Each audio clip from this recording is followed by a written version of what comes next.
No, it's like no. OBS or microphones, nothing. You hear this one? Yeah, I hear that. What? Well, I heard the first one. Anyway. Oh, you heard mine? Hey, YouTube. There we go. We're on YouTube now. We're on YouTube. Hello. We're missing someone. He's dead. We are. He is. He's gone bye-bye. No, he's in chat. You can see him right there. Let me point like right there. Yeah, that's right over here somewhere. Somewhere he's in here. He's in the void. He's in the internet. No words. That's where he lives. I will say no words when I want to, which will be right after a minute. Oh yeah, we can't cuss. Did someone cuss? Did I cuss? Hi YouTube. I don't think we said anything yet. All right, cool. But anyway, hello YouTube. It's just us two. Welcome to the Morning After Music Show, brought to you by Geek Republic Media. Yeah. I'm Josh, Professor Palagoon. This is Brett, Weeb Racer. Hi. Thank you for being here. Like we said, Cody is off in the void. He'll be back eventually, but it's just us for today. But it was his choice for today's album review. No, it's my choice. But you're right. Yeah, he was last week. Oh, I was almost going to cuss. I don't know how long it's been. Yes, it was my pick. We're good. I chose it's Brett's pick for this week. I chose Lee McKinney's "In the Light of Knowledge," brand new album. That's right. Yeah, a little solo stuff. If you guys don't know who Lee McKinney is, he is the guitar player extraordinaire of Born of Osiris. We both saw them live, and it was really good, actually, and I was surprised. I really like seeing these guys. I've seen them a couple times now live. I've seen them twice, and the first time I saw them, I was sickened. And then the second time I saw them, it was like, this ain't that bad. And then they put out the most recent album. What is it? What was I don't remember. They just put out? The new one. We reviewed it, but it's the newest one, and it was actually really good, and I liked it a lot. Yeah, I did too. I don't remember where we put it on the Wall of Mosh, which I could look. It was up there. It's got to be, yeah, it's definitely Born of Osiris. Angel Number or Alien. 13. There we go. Angel or Alien. It was on the Wall of Retro because it was a 2021 album.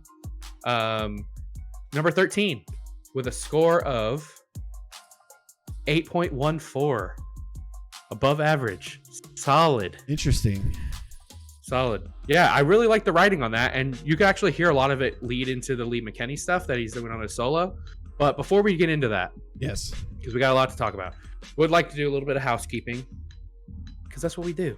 All right, hit the subscribe button down below. Give us a like or a dislike if that still exists on YouTube. I don't know. It's there. I don't know if we can actually see it, but it's there. Okay. And then make sure you head over to our Twitch. That will also be linked down below. That's how you get ants. Do you want ants? Just hang out for our live show. It's super fun. We talk about the news and we bullshit for a decent amount, like 30 minutes or so before we do our review. Then after the review, we have our after show. We're breaking down the breakdowns where we watch new music and we vote on it. Yeah. It's super fun. You should hang out. It's a good time. We do that 2 times a week, YouTube. So normally... coming back to the show, this is usually where Cody kind of takes over for a little while. So I'm going to try my best to see how this goes. So we started responsibilities. There we go. So we started this new thing where we're going to do a question of the day. Yeah. And so Cody's been asking these questions. So this is from him. What is your favorite solo or side project from an artist? Right. So we're going to answer, but y'all can also answer. Put it down in the comments. If you're in Twitch, throw it in the chat. I was thinking about this because I saw it in the doc, and I really couldn't think of a solo project for some reason. I felt super stupid. And I don't know. Yeah, I'm trying to think of something off the top of my head, and nothing's really coming to mind. It's really hard. Oh. I think I can call this one, especially the first album, because it was entirely him. The Almost. Yeah. Good. I mean, it was all Aaron. Yeah. I like that album. See, what sucks though is is it a side project or is it a solo project? Well, so for him, that has to have been the side project because he does have Aaron Gillespie as a solo thing. See, that's what I'm saying. This is either one. Controversy. This is either one. Either one? Yeah. Okay. Either one. we talked about this in the merch alert portion on the live show. Come hang out on Twitch. Right Away, Great Captain, Manchester Orchestra's Andy Hull. His other side project is Bad Books. Yes. And which one has Kevin? Kevin Devine, yeah. That is okay. Bad It's Bad Books. Okay. That one is so fun. I love that little band. Yeah, that was super cool. Here's a question then. Yeah. Before I get to Cody's answers, is the Deer Hunter the side project? Oh no, I think he got kicked out of Receiving Into Sirens. Is that what it is? Is that what it was? I think so. Oh, there's drama. Yeah. There's always drama. There's lots of drama. He was trying to fucking like go to the moon and shit. Like he was doing too much, and they were like, "We're an emo band. Get out of here." And he was like, "Fine, I'll be a better band then." Yeah. And then it happened. One that's actually successful. Yeah, Casey Crescenzo of the Deer Hunter. Dude's genius. Absolute genius. So Cody's answers for this were Solo, a Star Wars story. And then his actual answer was I mean, duh on this one, Bill Murray. Yeah, of course. Right. Yeah, he's got the the dude from Attack. Yeah. Yes. Yeah. Johnny Frank. That's it. Frank. Yeah. Frank. Yeah, that's it. You're gonna start your own band, Cody? There you go. Do it. That's I like how Jason in chat his favorite side project or solo is one of the 8,000 from Duran Gray. That's not nice joke. No, you can't nice even joke, pick that Cody. anymore. Nice joke. It's like every single band we see from Japan, lead singer Duran Gray's in it. He's just wearing different clothes. It's him. It's it. This is it. Sings the same, does the same shit. Yeah. Like no, you can't call this side project. He's got a good career. He's got a good career. I know. It's like you can't have a side project. All he is. Exactly. Every one of those damn bands is a side project. Seriously. All right. But yeah, so that was the question of the day. Make sure you tell us in the comments over in chat. Let us know what your favorite solo is. Yeah, just do it somewhere. Participate. Damn it. But all right. So, what's next on our list for this? How does Cody do it? Well, I usually just stare off into the void at this point. Yeah, I do too. Pulling ourselves out on this one. So that's all right. Let's get into the album here. So yeah, so basic info. Like what's some of the history? How did it get comprised? So why are we here? How are we here? Mm-hmm, so this is Lee McKinney's second solo studio album that he's doing by himself. This is released on the 14th of January 22. Got 8 tracks coming in at 29 minutes and 15 seconds. The performance is Lee McKinney. No way. Didn't see that one coming. No shit. Yeah. No. He also produced all of it. Everything. It says literally everything besides the artwork and features. So he did everything. I would also assume that he does that for Born of Osiris as well. He probably has his hands in everything. He's their Brent, or not Brent, Dustin. Dustin, true. Yeah, I guess. JB did give up the. Yeah, JB did do shit. Yeah, true. Dude's got a wife and kids. He's not occupied or worrying about this. The features on this album are Adrian Terrazas Gonzalez, the saxophone. You've heard it a few times. And Mystique on piano during the Crystal song, the first song. Yep, that's a good song. It is a good song.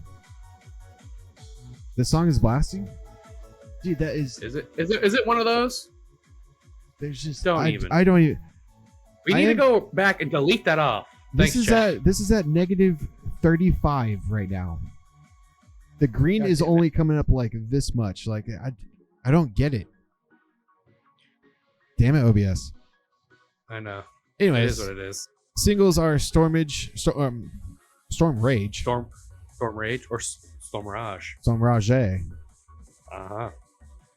Crystal Song, the one mentioned before. The album art was done by we did. Album art was done by artist Cameron Gray from Parable Visions. We saw him during Merch Alert. Saw a lot of it. Lee described this album as being as close to the as close to inside the artist's mind as possible. Hence the artwork. Yeah, very I could, like spacey, you know, that kind of feel. Space. Avatar space. Yeah. Everything was written, recorded, engineered, produced, mastered by Lee himself at his home studio. Forgot where it was. With his iMac. Oh, of course. No, it's probably a MacBook. Yeah. That way you Oh, can yeah, true. that way you can sit there and just do it. You don't have to be in the studio. That's true. On the couch. That's what I would do. Yeah. I'm just doing. When I'm doing the videos and movies and stuff, I'm just sitting here watching TV. I'm not actually Just chilling. Yeah, I'm not at the desk. Fuck that. Yeah. I want to be comfortable. Uh-huh. Lee said he had a clear goal with this album to make you feel something and described it in one word: emotion. I mean, that's a lot to encompass, though. Emotion, just broadly. Dude, like my mom bought me this emotion book for Christmas. And it's like every emotion that's dude, the book's it's a big boy. Sad. Yeah, and she's like I could only get through like a couple of pages at a time. It starts fucking with my mind. I'm like, well, no shit. I'm not a fucking psychiatrist. Like, of course this is going to blow my mind. I shouldn't be thinking about how sad I am every second I flip a page. Oh, cool. Here's a new word for how fucked up I am. I know. Damn it. He also said that his solo music is never intended to be a shredfest, saying that at this point his vision is to evoke emotion, not prove he's the best guitarist in the race. But I will say, I kind of appreciate that. I do too. Right? I do too. We've heard plenty of I'm trying to be the greatest guitarist ever, Misha. Right? And it doesn't cohesively come together. Right? And I think thinking about some of this instrumental stuff that we've listened to over the past year since we've been doing this, I would say this kind of tops it. I think this is the most fun, the best kind of just chill vibe kind of instrumental music that we've listened to. Scale of Summit was pretty cool too, but that's also super techy. Are you only talking about what we've heard in this last year? Yeah, just instrumental, Or just in overall? this past year. Okay. What we've reviewed or put on Watched the list or something? Okay. Right? Yeah. Okay. Fair. That's fair. I Fair. agree with that one. Yeah. Yeah. Overall, I don't know about that. Yeah, I don't know about that. but I think in our tenure on the internet, yeah, right. That I feel like it's we've been pretty doing solid. this for so fucking long now. I know. Okay, That's true. that's true. Okay, so really interesting, and there's not too much because usually we break down like who was the producer, what has he worked on, or she, etc., and we didn't have that because, like we said, Lee McKinney did it all himself. So it really is just a self-composed little product that he put into the world. Hi, smiley face. Yeah, and it's only 29 minutes. It's not like a true feature full length kind of album, So it was just him having fun, and you can tell it was a fun album. It's a very fun album. Yes. Okay, so let's get into some of our thoughts. Right, that's where you the next do yours first, and we could do Cody's next. Yeah. So as I was starting to listen to this at the beginning of the week, or I guess it's Monday, so it's very similar, Cody.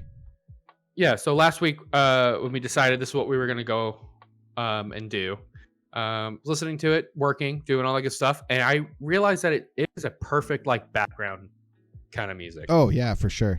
It really is just like it's just here in the back. You know what's not just here is our background music.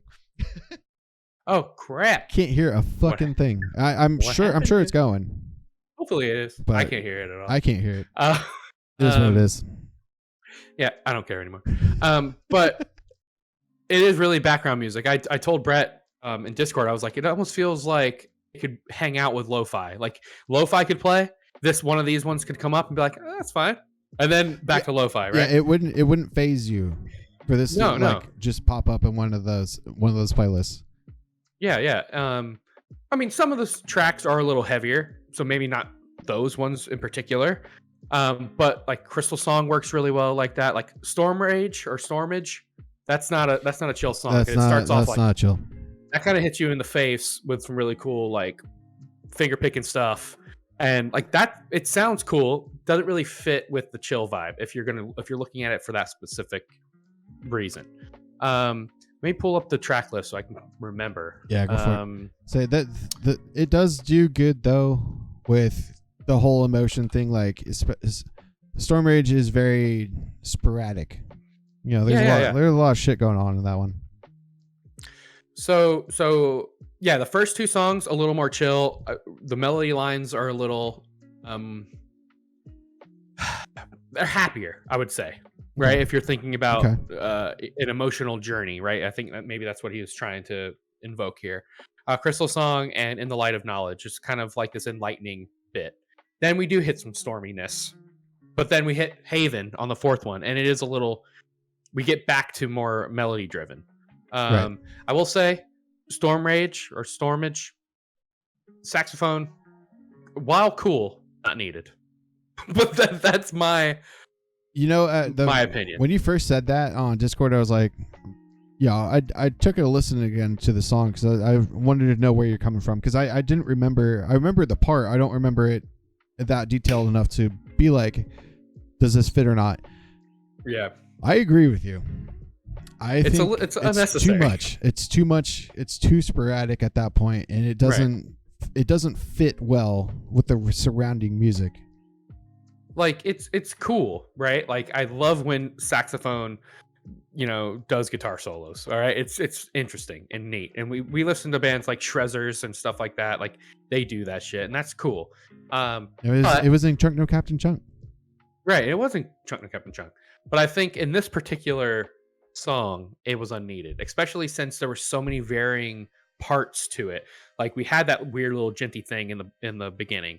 Then we go into some like melody and a little bit of like riffage, and then it's like fucking okay, saxophone, weird.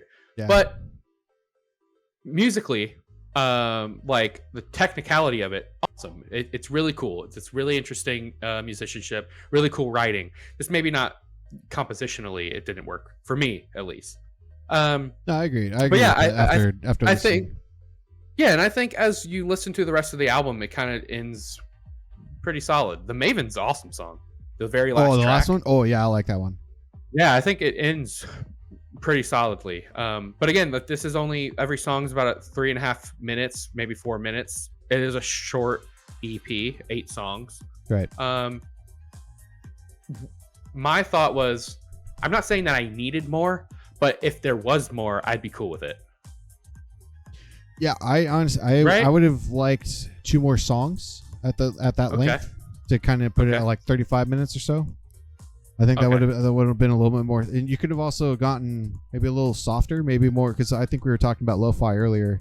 I don't know if it was on Discord or not, but anyways, this there's vibes of lo-fi at this.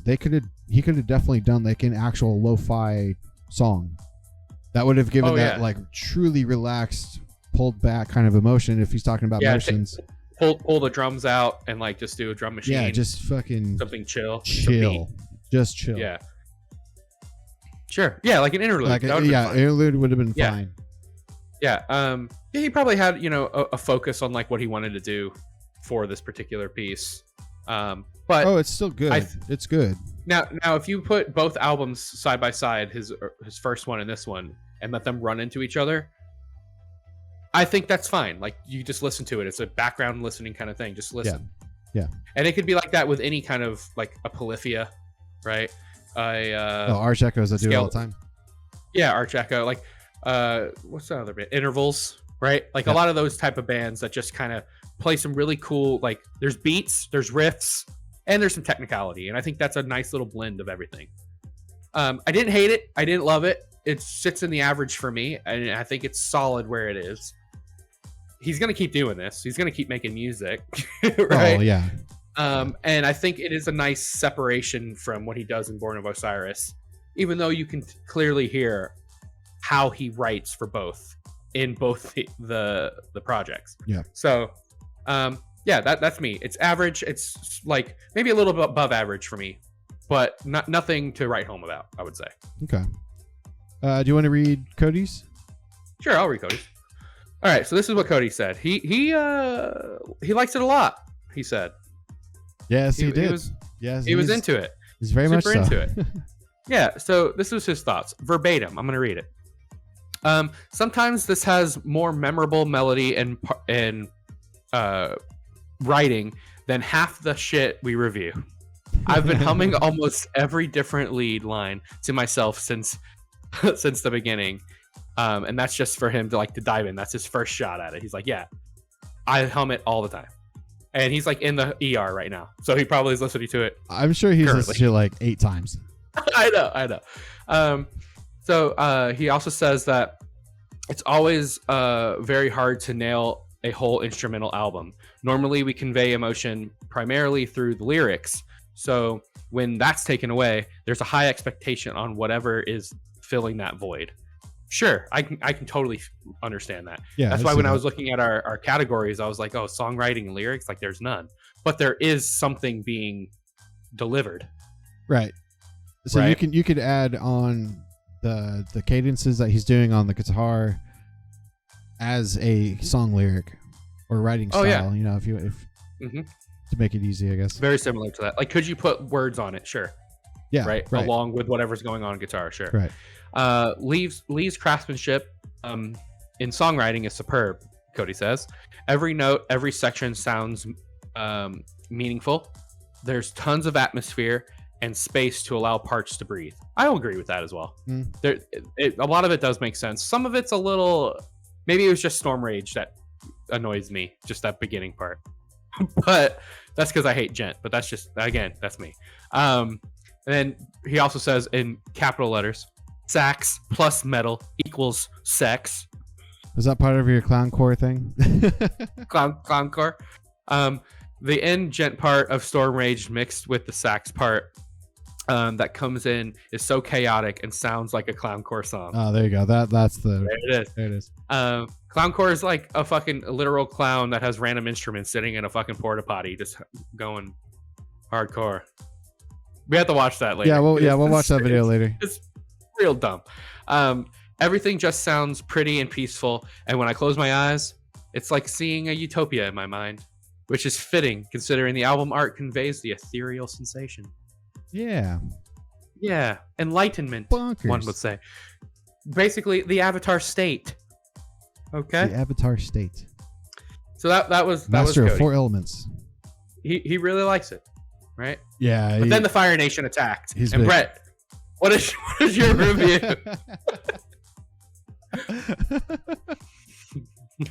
I'm gonna be Zuko on this one and try to bring it all together. Okay.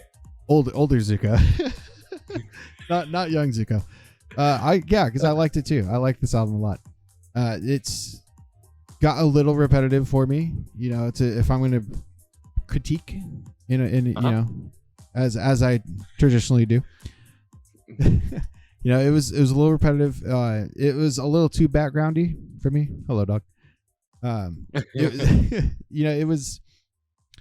I don't know. It's just like I couldn't at first. I had to listen to it a lot to start remembering what songs were what, which to me is a little bit of an issue, especially on such a short album. It's like, you know, why am I forgetting already? Big yawn. So he's chilling. She's chilling. He's chilling. Oh, hey dog. What's up? But yeah, it was cool. It was fun. It was just, to me, it was just more background music. Right. But it was you know, jamming background music. Mm-hmm. But yeah, I mean, you guys have already kind of covered it too. It's like Storm Rage. We keep bringing that one up because it was definitely a standout for the album. Yeah. But we could listen to it on the show. Yeah, we could do it later. Or breaking down breakdowns. Right. But yeah, that saxophone part didn't need to happen. It just didn't. Yeah, it doesn't fit. It doesn't blend. Like the music already is encasing that the rage part of it. You know, the wildness of a storm. You know, just the chaos. The saxophone just completely like, it felt like a punch in the face that didn't need to happen. Mm-hmm. You know, it brings in a different emotion to this that it all of a sudden like it almost hurts, like it's eerie sounding. And it was just weird. It was a little weird, but I love the rest of the album. I really do. Yeah, it was. I mean, there's a little bit of. I feel like there's a little bit of something that I like on every track. Yeah. Right. Oh, Even though there's parts hate, that I might. I didn't hate Storm Rage. It was just that part. It's just weird. Weird. Yeah. Weird. But yeah, decent. I would say that's another average review from you as well. Kind of in the same place with me. Maybe a little more so. My rating's going to be, above average for it, because I did like it. I did really like it. Yeah. It's a good listen. It's a fun listen, especially if you're at work or just driving or something. It is great to have in the background. It's a work kind of listen for sure. Like you put it on and I forgot I was even listening to something. It was just like I was in the zone. It's kind of funny that we're talking like everything's about emotion, and I'm sure these aren't the emotions that he was really necessarily intending for. It's in the ER album. But the whole thing of like people that listen to metal, they tend to be calm while they're listening. Not at a show. Of course, everybody's going wild at a show, but like when you're just sitting at home, like if I turn on Crystal Lake or War of Ages or something, like I'm not sitting there like fucking raging in the living room. I'm just like, I'm just chilling. And I know. I think metal does that. Similar. Yeah. I mean, you have to be like a true fan of metal to like not want to beat the shit out of somebody when you're listening by yourself. Like you're not going to put your headphones on and be like, I got to go outside and murder somebody. Like that's not how it works. Right? No, not for me at least. Yeah. If that does happen to you when you listen to metal, seek help. Yes. Seek help. Please. Okay. That's not how it's supposed to be. Okay. Before we get to our scores, let's go around the net because I want to see what everybody else is thinking about this album. It did come out like last week. I am also, dude. I'm getting good at this. Oh, you're getting pretty close. Pretty close my usually? God. Oh, dude. Yeah. Every week. Yeah, it's like you're right on it. I'm right. All right. So reviews from around the net. Cody has a few here. 4-ish. Yeah, four magazines or internet sites that critique stuff. Okay. First one, New Noise, gave it a 10 out of 10. I don't know about that. Okay. It's a little much. I don't know about that. Yeah. Good album. Really like it. Man of Much Metal, 9.1. The Boolin Tunes, a 9. Okay. And Rate Your Music, 6.92. Fuck. I also don't know about that one. That was a little aggressive. That's a little low. I might have to go read it and see what they say if there is anything specific there. But there are no YouTube reviews yet. We're the first ones. Yay. So we're the first ones, right? So if you were to take those scores up, the Around the Net is an 8.76. Yeah. Yeah, that's not a good bad. average score. And I think maybe the 10 and maybe the 6 did something weird to it. But then again, the 6.9, that's a 7. All right, a 7. That's a 7. That's right in the middle, right? That's still a little low, though. I think for I think the musicianship, get it up. And it's not too like when you listen to Polyphia or Arch Echo or Pliny or something like. Those are moods. I don't really necessarily like. I mean, I do, but like I know a lot of people don't just turn that on. This you could. This you don't have to be. Yeah, this is easy listening. Yeah, exactly. This isn't a lo-fi playlist or like a chill beats playlist. Yeah, because it really is just a jam. I don't have to count. Right, I just listen to it. Yeah, exactly. Yeah, you just kind of bob your head and just kind of jam. Okay, so it was your pick. So you give your. You want me to go first? Your rating first. Yeah. Okay. Let me see. Let me pull up the list real quick. So songwriting, lyrics. I honestly I don't remember the exact score. I never do. Songwriting is good. Like we've been talking about the whole time. Just place it somewhere. Yeah. It was good. Musicianship, amazing. He's an amazing guitarist. He did all of it. It's props. Yep. Production, damn good. I think it's sounded great. Still a little on the overproduced side. Just barely. But I also think that that's kind of their vibe, though. There's something about, right, you know. Right, but I still Kiesel don't. guitars. I still don't care for it. Kempler amps, all the fucking everyone has a MacBook. Exactly. They sound a little too digital still for me. Mm-hmm. So I personally didn't dock. I docked like 0.5 for that. I didn't dock a whole lot. Yeah, it's not that big of a deal. Right. Yeah, it wasn't that exactly. It's not that big of a deal. It's just this is just getting nitpicky kind of shit at this point because it's a good album. I like it. It's not a perfect album. I mean, it's not. I don't think it's top of the list kind of thing, but it's good. Originality. This is where I dock the most points. It's not that original. Sorry. It's just. Yeah. I've heard instrumental stuff before. You know, and I'm sure he's probably thinking the same thing. He's like, yeah, it's like he's not like curing cancer with this. Exactly. Yeah, he's not trying to go make a new genre, Meshuggah. It's right. he's just playing. Right. And this is what came out, and it was good. It was good. Mm-hmm. And memorability, I remember quite a bit of it. Yeah. Surprisingly enough, usually I don't. So yeah, my should I? No, I'll wait on my overall score, right? Yeah. Okay, wait. Yeah, let me go through my numbers as well. So yeah, I think we're relatively similar. I'm a little more, I think. I'm like the Debbie Downer now of the group. That's what it seemed like, at least in this beginning of the year. This is shit I grew up with. So like. Right. So I said lyrics and songwriting. That's like a little over average. Like it's just music, like I didn't feel one way or another. Was it good? Sure. But like I said, there are parts that like it's dumb and it's just, it is what it is. No W. Musicianship. That's a 9.2, my dude. That shit's up there. That is some powerful shit. Okay. Are you doing Cody's? No, I'm doing mine. You're doing yours. Okay. How do y'all get to 0.2? I'm just curious. I'm not saying it's bad or anything. I'm just curious how you get to it. All right. So if it's enough to be the number over it, I'll go over 5. Like if I'm thinking about the number and I'm like, okay, that was super good. Let's say I look at 10, right? Let's just do this as an example. If I'm thinking it's a 10, right? Does it deserve a 10? No. Yeah, so I bring it down. Right. That's what I do. And then I think it's like, will it be enough? Would I round it up? No. Then it's somewhere in between that. Okay. Fair enough. That's how I do mine. I'm just kidding because I always, just to make it easy on myself, I tend to just 0.5 or even number. Yeah. Interesting. Continue. It probably subconsciously is probably like, okay, did riffs on drums gives it a 0.2. Riffs on guitar gives it another 0.2. Something like that. It's probably subconsciously in my brain like that. Okay.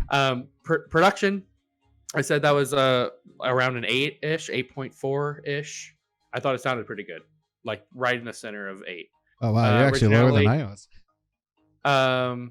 Originality, I also was with you there. That was my lowest because I was like, it's just instrumental. It's instrumental. Yeah, I've heard it. And memorability, if it comes up on my playlist, I'm like, oh, I remember this song, but I'm not like remembering it. Fucking, it's just what it is, Yeah. Like, do I like the riffs? Yeah. Do I remember the saxophone? Sure. So like I'm right in that space. Okay. So before we say our scores, let's get Cody's in here. Yeah. So I'm pretty sure he's going to be the highest one because he's the nicest one out of all. I overread his score, his review earlier, and I texted him. I was like, "You sure you want to double check that?" he was a little high on it. Okay. All right. Yeah. Yeah. I'll go ahead. So his songwriting lyrics gave it a 9. Said lead melodies are catchier than some full albums we've done. Which is fair. I agree. Yeah. Yeah, especially if we're talking about the Wall of Mosh, which only has Under Oath on it. Yeah. Musicianship. He got the same as you. That's why I was curious which one you were reading at the same. It was at the time was 9.2. Mm-hmm. It could have. I think it could have been higher for me if some of the parts didn't repeat as much, or if maybe some things were a little more cohesive. And I think maybe if Storm Rage wasn't in there and it was only 7 songs, maybe it would have been like above a 9.5 or higher. Okay. His production. Fuck you, saxophone. would have gotten a 10 if 10. They had the lo-fi. Oh, yes. Sure. For sure. Yeah. Production, he also gave a 10 out of 10. It's impressive. Yep. I did not. Neither did I. Originality, he gave a 8.3. It's very good, but there's nothing earth-shattering, groundbreaking going on. Sure, which is it is different than some. From what we've listened to, at least, it is different. Like, it's not Pliny. It's not Animals as Leaders. It's not a Misha whatever. Okay, you know, I'm glad you brought that up because I completely forgot. I was gonna bring that up as a point. I am going to disagree with you. I heard Bring With Horizon a couple times. I heard Arch Echo and Pliny a couple of times. I heard Dream Theater. Like I heard a lot of influences from things that I actually actually the whole reason why we were even listening to I Am Abomination for the pre-show was because I heard a riff in this and I'm like, that's I Am Abomination. Yeah, I couldn't find the song. You said the Maven, maybe. Was it? At the very end of the album. Yeah, it did. Maybe, yeah, well, I'll look into it later. Okay. Yeah, it reminded me of one of them, but yeah, that was my take on it. Good. That also gave time for Cody to write down a little bit more. Did we? He's editing our doc as we're while we are live right now. Did we do his originality? Did I say that one? Yeah, we said that. Nothing groundbreaking. Right. And then memorability, he said 8.5, more for certain sections of songs than the entire song itself. I understand that. Yeah, it's like the same thing with Polyphia, Animals as Leaders, but again, kind of the point of instrumentals, right? So we kind of been tossing those names around because it belongs with that group. Like if they had like we're gonna do an instrumental, like Covet, you know, like when you guys went to go see them and shit, like. Those types of bands could all hang out with each other and go on tour with each other. Oh, dude, they all know each other. Right. There's no way Lee doesn't know any of these guys. Nerds. Right. They've all been in the industry for 15 years now. They had to have met. Right. I'm surprised fucking Dustin hasn't come out with a solo project yet. It's because that's because all of it is. I know, dude, especially like the Christmas music. That's all him. Every single Christmas song is him. But okay, so with all those scores, obviously all higher than average. Like he was above average or even close to perfect on some of these. Yeah. So putting these scores together, I will give my score first. Okay. I had a 7.62, above average, but not a B for me. It was good. But it ain't going to be that high. A little lower than I was expecting, yeah. And I had to reread my score. I thought I was closer to the round than that, but I wasn't. I was off this time. Okay. I gave it a 8.3. 8.3. Yeah. Let me write it down for Cody. Okay. I guess. So, and then finally with Cody's score, give it a 9. A 9. We've got. So this is definitely the number one on the Wall of Mosh. Oh yeah. But what number specifically is what we're going with here? 1. Let me.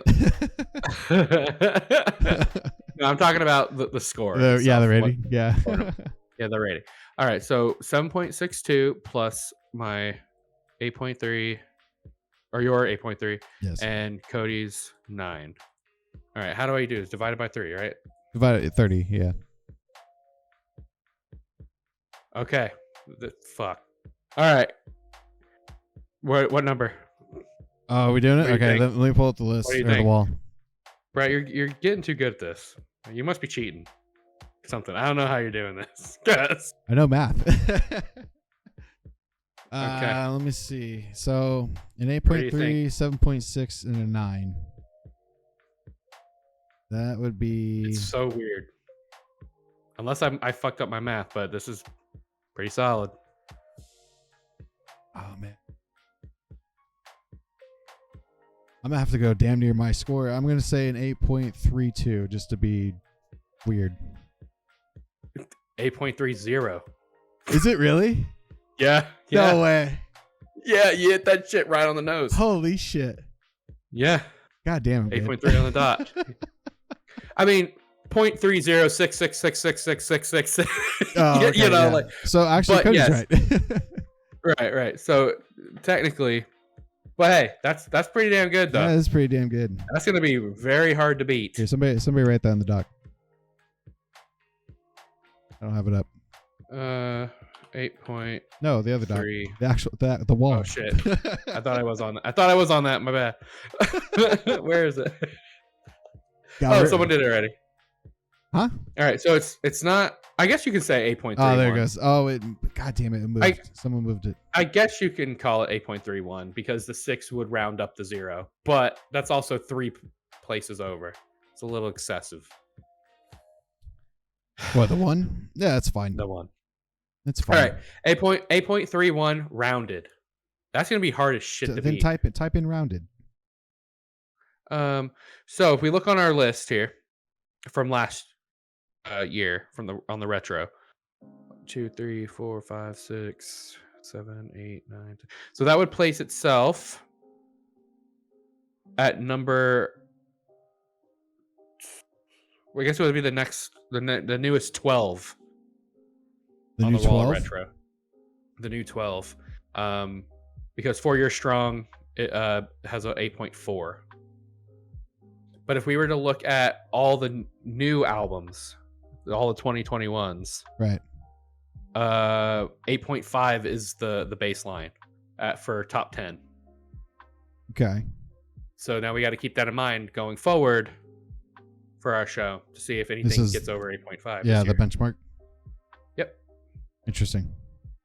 Very Would you pick this over 4 Year Strong? I wouldn't either. Nah. I wouldn't. I mean, I like 4 Year Strong, but I didn't really care for Brain Pain. You don't like Brain Pain? I like it, but I just don't really give a shit. But I feel the same way with this too. You know, like I like the other stuff better. But I'm always yeah, you like the nostalgia. Yeah, you like the Enemy of the World. Yeah, I love that fucking album. Yeah, so good. I like the one after it. Yeah, I can't remember what it's called. The gray one, all the shit all over it. Mm-hmm. But yeah, that's all right. That's it. So that's the show. Thank you, Cody, for hanging out in chat and giving us your thoughts. Yeah. Hopefully you'll be back Thursday for our retro show. If not, we'll do it by ourselves again. Okay? And it'll be just as clusterfucked. Yeah. It's goddamn, Cody, you control this. We don't know what we're doing over here. we just talk shit. That's the only thing we know how to do. My shows got canceled, so I know. Same with mine. But all right. Thank you, YouTube. Thank you for hanging out. We're gonna go over and watch music videos now. Yeah. But before we go, I need to give you my new vote. Or are we waiting until Thursday? No, we are giving it today. For our 2020. You're gonna give the Thursday one. Yeah, my new. Fuck. What are we doing? Sunday. Oh, shit. This is a Sunday show, right? Yeah, that's right. This is on Sunday. So this is technically it's a Sunday show. The retro. So, it is the retro. So we need a January pick for our modern or contemporary choice. Yes. So I will be picking our 2022 album for the memes, the new Axe King Alexandria album. Oh shit! Because I want to see how cringe we can get on a Sunday evening. You're looking for a 4 again, aren't you? I am. Let's do it. Is it better or worse than A Day to Remember's Welcome Home? Right. And then on Thursday, I'll give you the 2021 album. So we'll get there. There we go. But thank you for hanging out. Come over and watch music videos with us on a Sunday and a Thursday if you end up watching this at a different time, which you will be because it doesn't go up exactly at the right time. Okay? So come hang out on Twitch. I had no idea. Goodbye. Goodbye.